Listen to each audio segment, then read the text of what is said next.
सर्वांना सस्नेह नमस्कार। आज 8 मार्च जागतिक महिला दिन आणि रंगपंचमी। रंगपंचमी जशी आयुष्य रंगांनी उजळवते तशीच स्त्री आपल्या कुटुंबाच्या आयुष्यात मायेचे, प्रेमाचे आणि आनंदाचे असंख्य रंग भरत असते। म्हणूनच रंगपंचमी आणि महिला दिन या दोन्हीचं औचित्य साधून मी आपणा सर्वांना या मंगलमय दिनाच्या मनपूर्वक शुभेच्छा देते आणि 2 ओळी सांगते। स्त्री आहे म्हणून घराला ऊब आहे, स्त्री आहे म्हणून संसाराला रूप आहे आणि स्त्री आहे म्हणूनच जगण्याला खऱ्या अर्थानं स्वरूप आहे। मैत्रिणींनो, मी तुम्हाला सुरुवातीलाच एक प्रश्न विचारणार आहे, विचारू का? इथे बसलेल्या किती महिलांचा दिवस असा सुरू होतो, सकाळी लवकर उठायचं, घरातली सगळं चहा पाणी सगळी कामं आटोपायची, मुलांना शाळेसाठी तयार करायचं, आहोंचा डबा भरायचा, घर आवरायचं आणि सगळं झाल्यावर लक्षात येतं, अरे मी स्वतः तर चहा प्यायलाच नाही। काय हसलात ना रानातल्या घरात? इथं बसलेल्या प्रत्येक महिलेच्या बाबतीत ही गोष्ट घडतच असते, कारण ही आपल्या आयुष्यातलीच गोष्ट आहे हो। स्त्री म्हणजे अशीच असते, स्वतः थकलेली असली तरी इतरांना उभं करणारी। म्हणूनच आपल्या संस्कृतीमध्ये असं म्हटलं आहे, यत्र नार्यस्तु पूज्यन्ते रमते तत्र देवताः। जिथे स्त्रियांचा सन्मान होतो तिथे देवताही वास करतात। मैत्रिणींनो, मला आज पुन्हा तुम्हाला एक छोटासा प्रसंग सांगावासा वाटतो।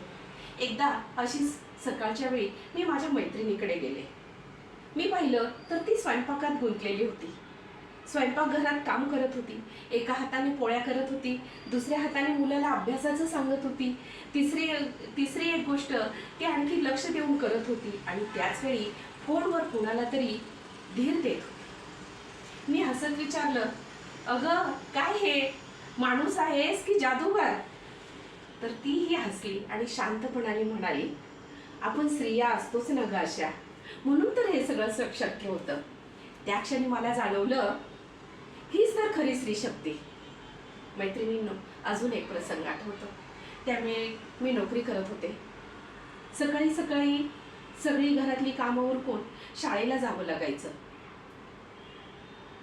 सासू सासऱ्यांचं करून ठेवायचं, मिस्टरांचा डबा करायचा, मुलाचा डबा करायचा, त्याचं दप्तर, सगळे काही कामं मी करायची। इतक्या लगबगीनं ही सगळी कामं करायची, त्यामुळे मुलगा रोज हे बघायचा।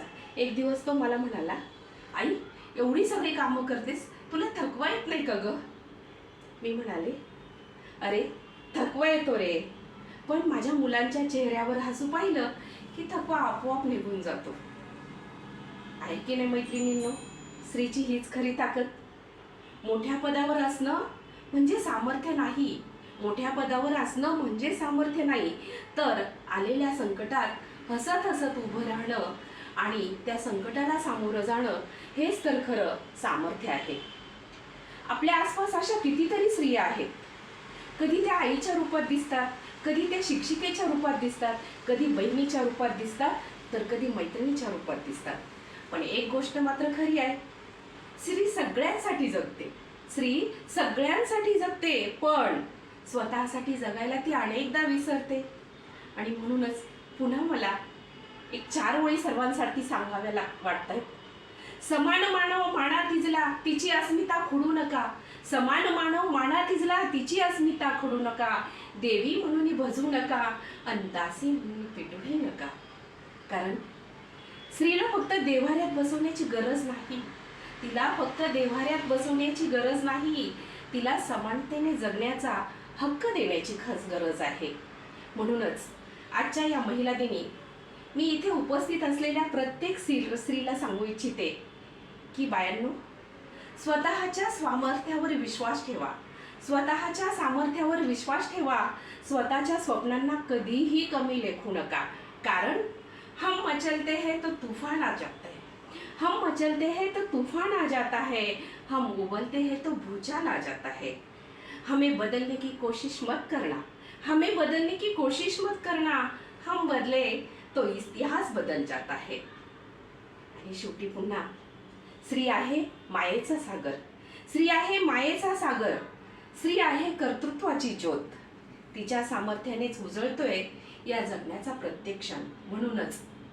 म्हणूनच स्त्रीचा सन्मान हा फक्त एक दिवसाचा उत्सव नसावा.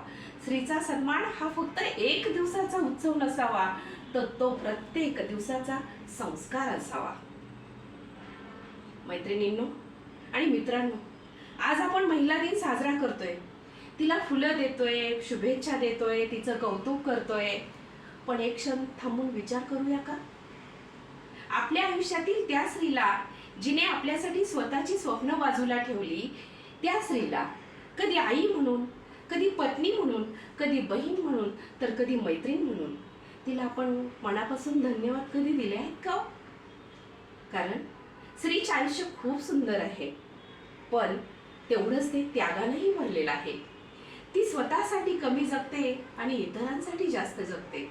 म्हणूनच आजच्या या महिला दिनानिमित्त आपण एक संकल्प करूया. स्त्रीचा सन्मान फक्त शब्दांनी नाही, तर तो वर्तनाने करूया. तिच्या स्वप्नांना पंख देऊया, तिच्या कष्टांची कदर करूया. कारण स्त्री आहे म्हणून जग सुंदर आहे. पुनश्च एकदा माझ्या सर्व मैत्रिणींना महिला दिनाच्या खूप खूप शुभेच्छा. धन्यवाद. बरोबर.